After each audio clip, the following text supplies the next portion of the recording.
Merhabalar sevgili dostlar, çok değerli takipçilerim. Hoş geldiniz.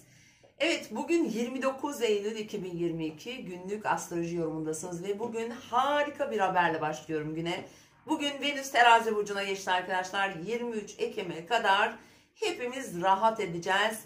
İlişkisi bozulanlar ilişkide, maddi açıdan zorluk çekenler maddi konularda, sağlıkla ilgili konularda, sorun yaşayanlar yine o alanda.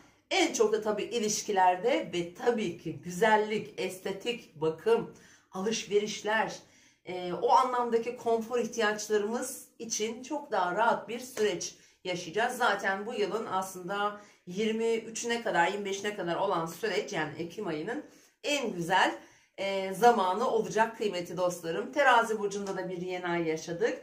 Umarım güzel sürprizler gelir. Tutulmaların etkileri de çünkü yavaş yavaş devrede. Dün paylaştığım videoyu biliyorsunuz, izleyen arkadaşlar biliyor. Evet, sürprizlere açık. İstediklerimizi yapabilme potansiyelimiz yüksek.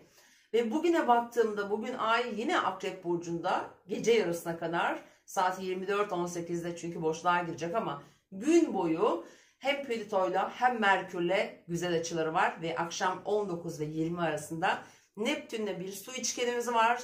İşte bu bizim dilek, niyet, düşünce gibi konularda hareket etmemizi kolaylaştıran, aslında niyetlerimizin kabul olabileceği, çok daha rahat adapte olacağımız bir saat.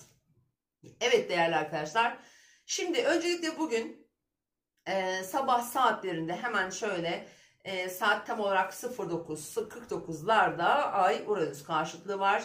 Düğümlerle karşıtlığı var. Tabii ki bu arada saat 10 gibi Satürn'e de karesi var. Bu saatlerin dışında, yani 9-11 arası diyelim, biraz zorlayıcı olabilir. Önemli işlerimizi bu saate denk getirmeyin. Özellikle 10:57-11:57 Satürn karesi Ay'la biraz engel çıkartabilir.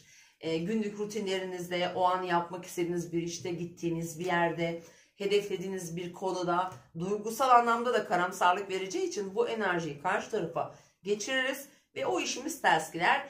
O yüzden önemli bir konu için, iş için bu saati kullanmayın. Öğleden sonraki zaman dilimini kullanabilirsiniz sevgili dostlarım. Çok güzel bir gün. Ama tabii ki şu var arkadaşlar, güzel bir gün. Evet, kötü açılar yok. Ama bir tutulma evresindeyiz. Bir tutulma etkisindeyiz. Bunlar dün de bahsetmiş olduğum gibi bir ay öncesinden başlar ve bir ay sonrasında en güçlü olduğu zamanlardır. Dolayısıyla zaten tutulmadan etki alıyorsanız mutlaka bunlar gündeminizde yer tutabilir. Bugün de sevgili dostlarım. Şimdi bugün güzel bir saatimiz var. Önce onunla başlayacağım. 20:57 bu akşamın en iyi saatlerinden. 20:57-21:57 saatleri arasında Merkür Ay'dan destek alıyor.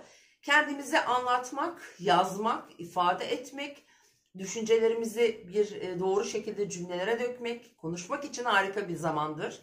Kendimizi çok daha rahat ifade edebiliriz bu saati kullanırsanız. İkinci güzel bu anlamdaki desteklenen saatimiz, zaten saat tam olarak 24:19'da Ay Plüto'ya uyumlu bir açı yapacak ve ondan sonra boşluğa giriyor arkadaşlar. Ve gece saatlerinde tabii bu Plüto ile uyumlu açı da çok güçlü bir enerji veriyor. Yani gün biraz stresli olsa da gece saatleri mükemmel diyebilirim. Ve 19:02-20:02 arkadaşlar, lütfen bunu not alın. Ay Neptün'le bir üçgen açı yapıyor. Özellikle uzak hedeflerimiz, gelecek niyetlerimiz ve çocuklarımız. Bu Ay ve Venüs'ün üçgeni aynı zamanda romantizm için de çok iyidir. Mesela bugün Venüs teraziye geçtiğine göre ilişkilerimizi iyi yönde bir iyileşme hissedebiliriz. Ki hissedeceğiz mutlaka. Ve tam da bu saatteki Neptün'le bu üçgeni de bence ilişkilerde çok çok çok güzel, faydalı bir saat olacağını söyleyebilirim. Sevgi temelli, duygularımızı iyi ifade edebileceğimiz, samimi, içten bir zaman dilimi aşk hayatı için çok mükemmeldir ve bunun yanı sıra da parasal anlamdaki beklentileriniz için de önünüzü açabileceğiniz, hayatınızda düşüncelerinizle koyduğunuz blokajları kaldırmanız için çok güzel bir saat arkadaşlar. Bence tavsiye ederim. Artık Venüs terazide. Venüs terazide iyilik, güzellik, hoşluk, bizim için her şey çok daha iyi ortaya çıkacak. Adaletle ilgili konularda da, bu kadınlarla ilgili konularda bizim arkamızda duracak. Şimdi güzel saatlerimi hemen söylüyorum sizlere. Sabah 9.48, 10.48. Bu saatte bir alışveriş yapmak, bir kuaföre gitmek, bir cilt bakımı, bir estetik, bir ona bağlı konu, bir alışveriş yapmak, işte giysi, gardırobunuzda bir yenilik yapmak için, sevdiklerinizle de iletişim kurmak için çok güzel bir saat kullanın derim. Arkadaşlar bu saatte içeceğiniz kahve, yediğiniz işte tuzlu yemek bile tatlı gelir. Onu da söyleyeyim. İkinci saatim 16.45, 17.44 arkadaşlar. Bunun için de sevgiyle ilgili konularda bağ kurmak kiminle istiyorsanız eğer. Güzel bir şeyi düzenlemek olabilir bu. Mesela Merkür Retro olduğu için bugün sosyal çevrenizde olan ilişkileriniz için de kullanabilirsiniz. Hani arkadaş çevreniz, arkadaş grupları, oradaki etkinlikler bugün yine çok daha özel olabilir. Bu saatlerde özellikle. Diğer saatim ise tam Plüto ile ayın üçgen yaptığı saate denk geliyor ve ay boşluğa girecek. Saat 23.47, 00.47 arkadaşlar. Bu saatte herhangi birine bir şey anlatmak, bir randevu almak, talepte bulunmak veya mevcut bir konuyu toparlamak, kendi lehinize çevirmek için bence çok harika bir saat. Özellikle kullanın. Bugün parasal anlamda yine gündemimizde para olacak. Onu da hatırlatalım. Çünkü Mars ikizlerde ve ay hala tabii ki Akrep burcunda olduğu için. Ama güney düğüm tarafında biraz kadersel gelişmelere de açık bir gün arkadaşlar. Venüs'ün tabii ki öğle saatlerine doğru artık Terazi burcuna geçecek ve önümüzdeki 2 gün boyunca 2 derece Terazi burcunda yaşadığımız yeni ay derecesine de gelecek. Dolayısıyla yeni ayın etkilerini de aktifleştiriyor. Daha çok tabii Venüsyen konular hayatımızda olacak arkadaşlar. Sevdiklerimizle, hayatımızla, özel işlerimizle, özel konularla ilgilenmek için, özellikle dediğim gibi bakımlar için, estetik için, alışverişler için, işte kozmetik mesela, kozmetikle ilgili konularda çok iyidir. Tekstille ilgili konularda, hani giyim, kuşam, kıyafet, bunlarla ilgili konularda ve sağlığımızla da ilgili.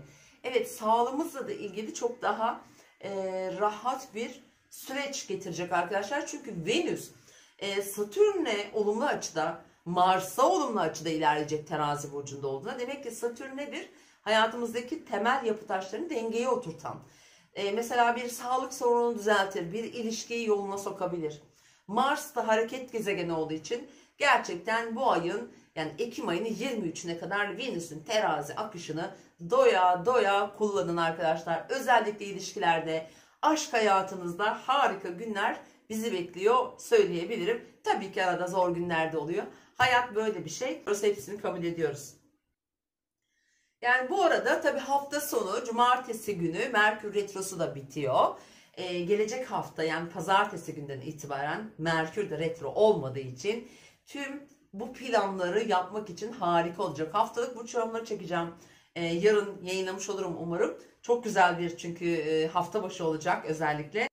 Bu arada şunu yapın, siz karar mekanizmanızı çalıştırın.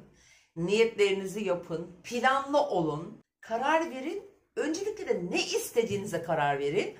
Ona göre güzel bir hafta, güzel günler bugünle beraber geliyor. Kıymetli dostlarım, kendinize iyi bakın. İzlediğiniz için teşekkür ediyorum. Haftalık burç yorumlarında görüşmek üzere. Şu ana kadar izleyen, videoyu sonuna kadar izleyen, beğeni yapan, yorum bırakan, kanalıma yeni abone olan ve sürekli beni yalnız bırakmayan tüm arkadaşlara hepinize sevgiler yolluyorum. Seviyorum, inanıyorum ve güvendeyim.